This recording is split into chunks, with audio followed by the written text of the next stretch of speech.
Syria Damascus పై Israel వైమానిక దాడి చేయడం మధ్యప్రాచ్యంలో ఉద్రిక్తతలకు కారణమైంది.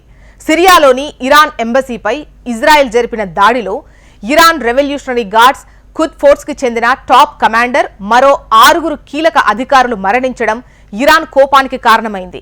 తాము ఇజ్రాయెల్ పై ప్రతీకారం తీర్చుకుంటామని ఇరాన్ అత్యున్నత నాయకుడు అయతుల్లా అలీ ఖమేనీ స్పష్టం చేశారు.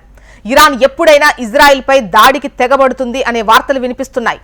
రానున్న 48 గంటల్లో ఇరాన్ నేరుగా ఇజ్రాయెల్ పై దాడి చేసే అవకాశం ఉందని, దీనికి ప్రతిగా ఇజ్రాయెల్ కూడా పూర్తిగా సంసిద్ధమవుతున్నట్లు వాల్ స్ట్రీట్ జనరల్ తెలిపింది.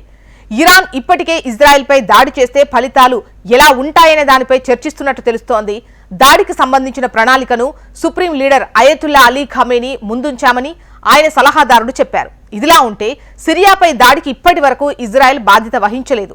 ఇజ్రాయెల్ దాడిలో ఖుద్కు force top commander Mohammad Reza Zahedi మరణించారు. ఇజ్రాయెల్ శిక్షించబడాలి, దాడి తప్పకుండా ఉంటుందని అయతుల్లా అలీ ఖమేనీ చెబుతున్నారు. మరోవైపు దాడి తప్పదని భావిస్తున్న ఇజ్రాయెల్ అందుకు సిద్ధమవుతోంది. పలు ప్రాంతాల్లో బంకర్లను సిద్ధం చేస్తోంది. గాజా దక్షిణ ప్రాంతాల్లోని ఇజ్రాయెల్ బలగాలను వెనక్కు రప్పించింది. తమ ప్రజల్ని రక్షించుకోవడానికి, దాడిని ఎదుర్కోవడానికి సిద్ధంగా ఉన్నట్లు ఇజ్రాయెల్ ప్రధాని బెంజమిన్ నెతన్యాహు చెప్పారు.